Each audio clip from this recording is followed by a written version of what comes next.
Após eu ver o meu padrasto dando uma saraivada na minha mãe, meu amor, eu não sosseguei até ele fazer igual comigo. Credo, foi assim, eu vou contar pra vocês. Eu tinha ido pra faculdade e por conta de alguns imprevistos não ia ter aula naquela tarde. E aí, como sempre, eu voltei pra casa. Só que ao chegar no portão, eu já comecei a ouvir uns barulhos super estranhos, sabe? Então, como eu fiquei meio desconfiada, eu fui entrando lentamente em casa. E enquanto mais eu me aproximava, eu escutava que aqueles barulhos vinham lá do quarto da minha mãe. Gente, eu comecei a escutar a voz dela falando coisas que eu jamais imaginei que a minha mãe iria falar. Por quê? Porque a minha mãe era uma mulher muito reservada, muito certinha. Minha mãe nunca chamou nem palavrão, entendeu?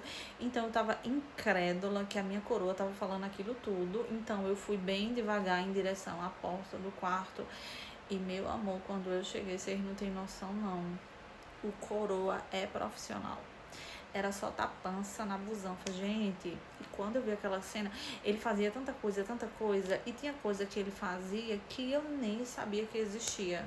Eu fiquei ali, observando por alguns instantes, e a minha vontade, eu juro pra vocês, era de participar. Só que eu tive que assistir tudo caladinha e voltar pro quarto e tocar a música, né, da Eliana. Aí eu fiquei ali só pensando em tudo que eu tinha visto e ouvido, sem acreditar que a minha coroa tava, né, com aquele comportamento. E depois daquele dia, meu amor, a única certeza que eu tinha que a minha missão de vida era fazer com que ele repetisse aquilo tudo em mim. Entendeu? Porque, tipo, eu nunca tinha visto, gente, eu juro pra vocês. Ninguém mesmo com aquele comportamento. E aí eu comecei, gente, foi a minha missão. A minha mãe ia trabalhar e sempre foi alternado. A minha mãe trabalha durante o dia, só que em escalas, né? Tem dia que ela tá em casa, tem dia que ela não tá. E o meu padrasto, ele trabalha mais à noite. Aí eu aproveitava. Toda vez que a minha mãe saía pra trabalhar, eu ficava por ali, gente. E aí vocês sabem, né, como é que mulher. Eu começava, né, com o meu papel, porque o meu foco era fazer com que ele fizesse igual em mim. Até que eu comecei a dar em cima dele, e ele cedeu, gente, ele caiu na minha.